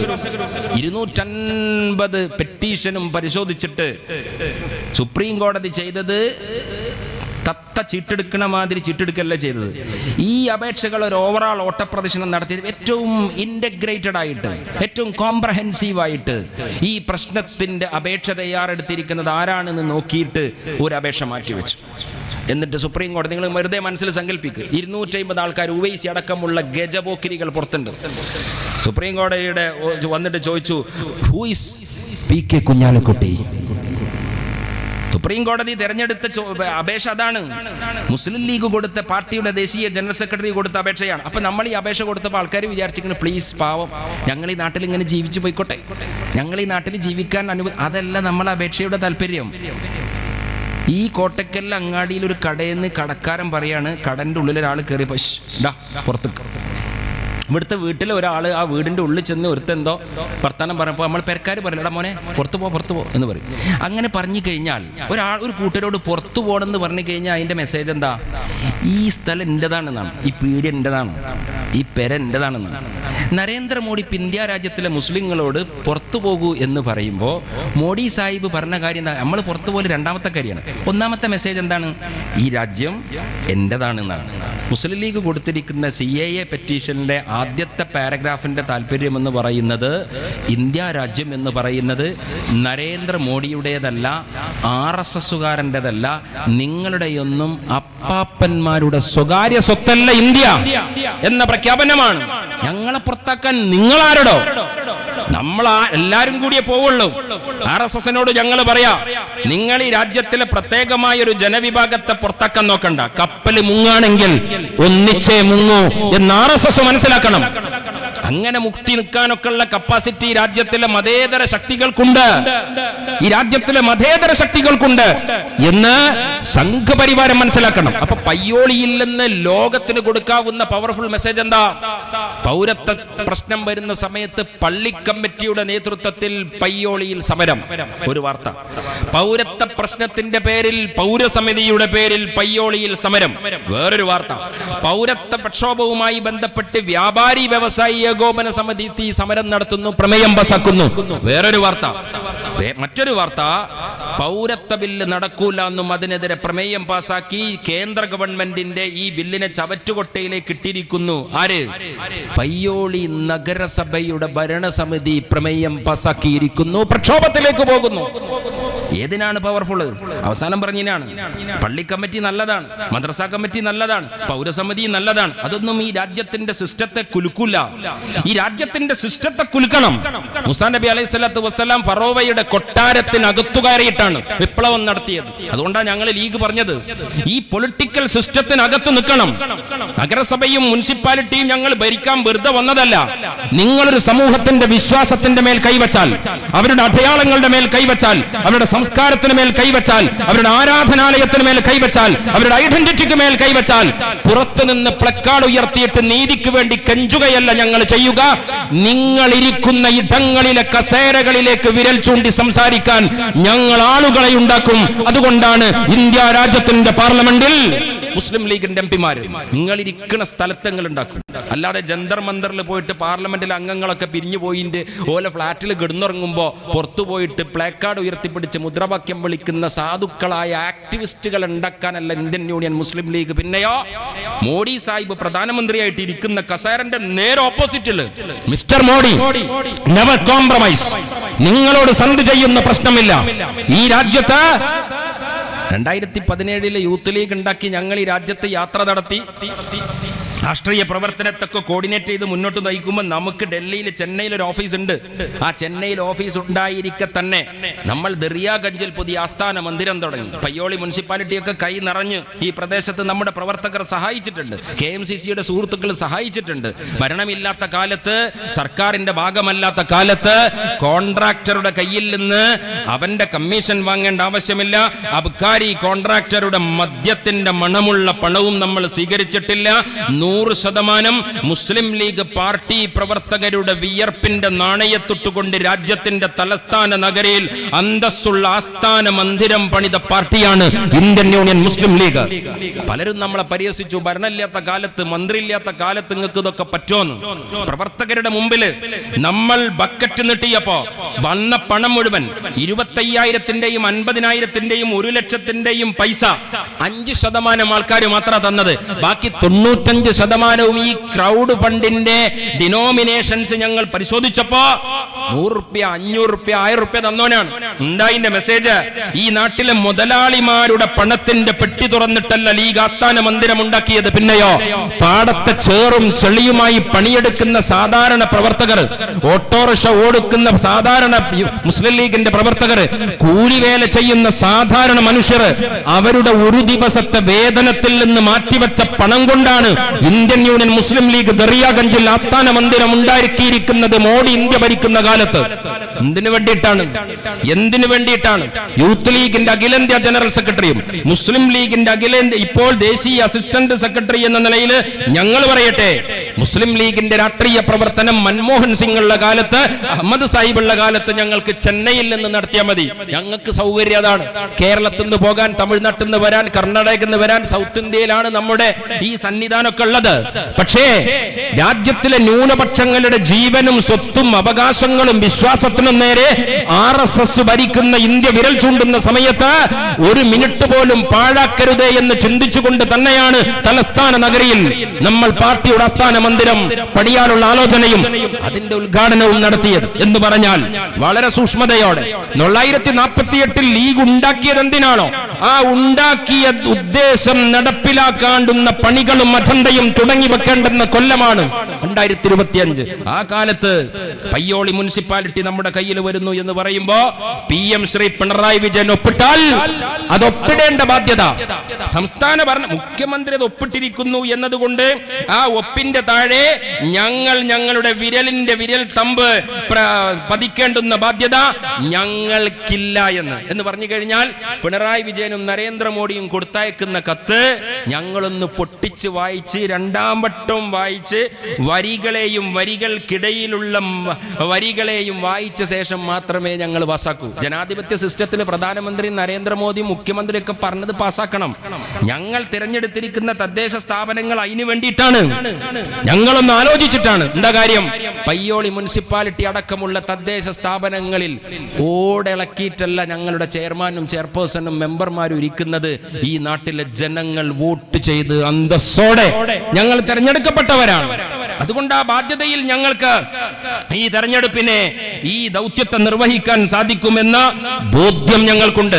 ആ ബോധ്യത്തോടെ നമ്മൾ ചുവട് വെക്കുമ്പോ രാജ്യത്തിലെ ഫാസിസത്തിന്റെ, ഞാൻ നേരത്തെ പറഞ്ഞ മുഹബ്ബത്ത് കി ദുകാൻ നഫ്രത്ത് കി ബസാർ, രാഹുൽ ഗാന്ധി പറഞ്ഞതും അതാണ്. വോട്ട് ചോരിയാണ് ഇന്ത്യയുടെ പ്രശ്നം. നമ്മൾ പറഞ്ഞു വോട്ട് ചോരിയാണ് കേരളത്തിന്റെ പ്രശ്നം. വടകര മുനിസിപ്പാലിറ്റി, നമ്മുടെ മുനിസിപ്പാലിറ്റിയിൽ മാത്രം, എവിടെ നമ്മുടെ കൊടുവള്ളി മുനിസിപ്പാലിറ്റിയിൽ മാത്രം 1200 വോട്ടർമാരെ CPM-ന്റെ ഉദ്യോഗസ്ഥ ദുഷ്പ്രഭുക്കന്മാർ പുറത്തു നിർത്തി. 1200 വോട്ടർമാരെ, 5 കോടി വോട്ടർമാരെയാണ് നരേന്ദ്രമോദി പുറത്തുനിർത്തിയത്. 79 കോൺഗ്രസ് ഭരിക്കുന്ന സ്വാധീനമുള്ള മണ്ഡലത്തിൽ നിന്ന്. അത് ചെയ്തിട്ടില്ലായിരുന്നുവെങ്കിൽ 305 പാർലമെന്റ് അംഗങ്ങളുടെ ഭൂരിപക്ഷത്തോടെ രാഹുൽ ഗാന്ധി ഇന്ത്യയുടെ പ്രധാനമന്ത്രിയാകുമായിരുന്നു എന്ന കണക്കും നമ്മൾ ചേർത്ത് വായിക്കേണ്ടതാണ്. അതുകൊണ്ട് സൂക്ഷ്മതയോടെ നമ്മുടെ രാഷ്ട്രീയത്തെ മുന്നോട്ട് കൊണ്ടുപോവുക. അങ്ങനെ രാഷ്ട്രീയത്തെ മുന്നോട്ട് കൊണ്ടുപോകുമ്പോൾ പ്രാദേശിക ഭരണകൂടങ്ങൾ, തദ്ദേശ ഭരണ സ്ഥാപനങ്ങൾ നമ്മുടെ കയ്യിൽ ഉണ്ടാകേണ്ടുന്ന ഉത്തരവാദിത്തം നമ്മുടേതാണ്. അതുകൊണ്ട് തെരഞ്ഞെടുക്കപ്പെട്ട അംഗങ്ങൾ, കൗൺസിലർമാർ, സ്പീക്കർമാർ, ചെയർപേഴ്സൺ അടക്കമുള്ള ഭരണത്തിന്റെ തലവന്മാർ ആ സൂക്ഷ്മതയോടെ, ആ രാഷ്ട്രീയ ബോധത്തോടെ ഈ തെരഞ്ഞെടുപ്പിനെ മുന്നോട്ട് കൊണ്ടുപോകും. പ്രിയപ്പെട്ട സാദിഖ് അലി ശിഹാബ് തങ്ങൾ മലപ്പുറത്ത് നടത്തിയ സ്വീകരണ സമ്മേളനത്തിൽ നടത്തിയ പരാമർശം കേരളത്തിന്റെ മാധ്യമങ്ങൾ ചർച്ച ചെയ്തതാണ്. എന്ന് പറഞ്ഞാൽ തെരഞ്ഞെടുക്കപ്പെട്ട വിജയിച്ച അംഗങ്ങള് ഞാൻ ജയിച്ചതല്ല, നമ്മൾ ജയിപ്പിച്ചതാണ്. ആ ബോധ്യത്തിൽ അവർ പ്രവർത്തിക്കട്ടെ.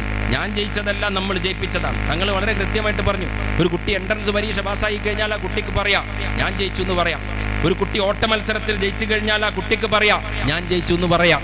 ഈ തെരഞ്ഞെടുപ്പിന്റെ കടമ്പ കടക്കാൻ, പടി കടക്കാൻ പാർട്ടി പ്രവർത്തകർ അധ്വാനിച്ച് നിങ്ങൾക്ക് വേണ്ടി രാപ്പകലുകൾ പണിയെടുത്തത് എന്തിനു വേണ്ടിയിട്ടാണ്? അവരുടെ ദൗത്യങ്ങളൊക്കെ മാറ്റിവെച്ച്, ജോലികളൊക്കെ മാറ്റിവെച്ച് ഈ ഉത്തരവാദിത്തം ചെയ്യുമ്പോൾ രാഷ്ട്രീയ ബോധത്തോടെയാണ് അവർ ആ ഉത്തരവാദിത്തം നിർവഹിച്ചിട്ടുള്ളത്. അതുകൊണ്ട് പയ്യോളിയിലെ ഭരണസമിതിക്ക്, അതിന്റെ ഭാഗമാകുന്ന അംഗങ്ങൾക്ക് ആ ഉത്തരവാദിത്ത ബോധം ആവശ്യമാണ്. ഇവിടുത്തെ പാർട്ടി പ്രവർത്തകർക്ക് ശിരസ് കുനിക്കേണ്ടുന്ന, അവർക്ക് തല കുനിക്കേണ്ടുന്ന, അവർക്ക് നാണക്കേട് ഉണ്ടാക്കുന്ന ഒരു വാർത്തയും ഒരാലോചനയും ഈ മുനിസിപ്പൽ ഭരണസാരഥ്യത്തിന്റെ ആസ്ഥാനത്ത് നിന്ന് കേൾക്കാതിരിക്കണം എന്ന സ്നേഹത്തിന്റെ സന്ദേശം അതുകൂടി കൊടുത്തിട്ട് മാത്രമേ നമുക്ക് ഈ സ്വീകരണ സമ്മേളനം അവസാനിപ്പിക്കാൻ പറ്റൂ. ഓരോ മെമ്പറും, ഓരോ അംഗങ്ങളും ഇവിടുത്തെ ആയിരക്കണക്കിന് വരുന്ന പാർട്ടി പ്രവർത്തകരുടെ ആത്മാഭിമാനത്തെയാണ് അവർ പ്രതിനിധാനം ചെയ്യുന്നത് എന്ന ബോധ്യം നമുക്കുണ്ടാകണം. അങ്ങനെ പ്രാദേശികമായി ജനങ്ങൾക്ക്, പാർട്ടിയുടെ പ്രവർത്തകന്മാർക്കും ഈ ഉത്തരവാദിത്തമുണ്ട്. ജനം ബേജാറിലാണ്, അവര് വലിയ ടെൻഷനിലാണ്.